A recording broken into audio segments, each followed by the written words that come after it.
कोल्हापूर शहरामध्ये रंकाळा तलावानजीक असलेले रंकाळा टॉवर चौकास मिळणारे रस्ते फुलेवाडी नाका ते रंकाळा टॉवर खराडे महाविद्यालय ते जॉकी बिल्डिंग, कृष्णा मेडिकल दुकान ते रंकाळा टॉवर या तिन्ही मार्गांवर अस्ताव्यस्त उभा राहणाऱ्या मोटार वाहनांच्यामुळे वाहतुकीचा खोळंबा निर्माण होऊन तेथे रहदारीस अडथळा निर्माण होतोय। वाहतूक सुरळीत करण्यासाठी या मार्गावर नो पार्किंग झोन घोषित करण्यात आलाय। सायंकाळी 5 ते 9 या वेळेत रंकाळा स्टँडहून वाहतूक वळवण्यात येईल। रंकाळा टॉवर परिसरात दुचाकी वाहनांसाठी विशेष पार्किंगची व्यवस्था केली जाणार आहे। ही सुधारणा 26 मार्च पासून लागू होईल अशी माहिती शहर वाहतूक नियंत्रण शाखा पोलीस निरीक्षक नंदकुमार मोरे यांनी दिली। कोल्हापूर शहरातील रंकाळा परिसरामध्ये मोठ्या प्रमाणात वाहतूक कोंडी होत होती, तर या संदर्भात रंकाळा टॉवर येथील वाहतूक सुरळीत करण्याकरता एक तात्पुरता प्रायोगिक तत्व आम्ही जाहीरनामा काढला होता। त्यानंतर आता आम्ही कायमस्वरूपी जाहीरनामा काढलेला आहे।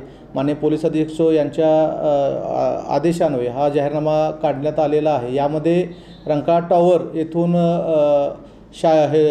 डी मार्ट यापर्यंतचा आपण नो पार्किंग झोन केलेला आहे। तसेच रंकाळा टॉवर ते खराडे कॉलेज हा नो पार्किंग झोन आहे। तसेच रंकाळा टॉवर ते कृष्णा मेडिकल या दरम्यान नो पार्किंग केलेलं आहे। तर या दरम्यान जे पार्किंग होत होतं तर त्यांच्याकरता आपण रंकाळा टॉवरच्या बाजूलाच एक सर्वस्ती बिल्डिंग आहे, त्याच्या बेसमेंटला 2 व्हीलर पार्किंगची सोय करण्यात आलेली आहे। तसेच तांबड कमानच्या पुढं 4 व्हीलर पार्किंग करता येईल। पण या भागामध्ये जिथं वाहतूक कोंडी होते त्या ठिकाणी वाहतूक जे पार्किंग होतं तर ते पूर्णतः बंद करण्यात आलेलं आहे। तसेच संध्याकाळी 5 ते 9 या दरम्यान आपण रंकाळा स्टँडकडून रंकाळा टॉवरकडे जाणारी जी अवजड वाहने आहेत तर ती अवजड वाहने, मध्यम अवजड वाहने ही साकोली कॉर्नर मार्गे डायव्हर्ट केलेले आहेत, त्यांना त्या मार्गे आपण वळवलेलं आहे। तसेच जे शालिनी पॅलेसकडून रंकाळा टॉवरकडे येणारी वाहनं आहेत अवजड वाहने, तर आवश्यकतेनुसार त्यांना आपण डायव्हर्ट करत आहोत क्रशर चौकाकडे। तर यामुळे मोठ्या प्रमाणात फरक पडलेला आहे। तसेच रंकाळा टॉवरमध्ये जे रस्ता अरुंद होता तो सुद्धा रस्त्याचं थोडं रुंदीकरण करण्यात आलेलं आहे।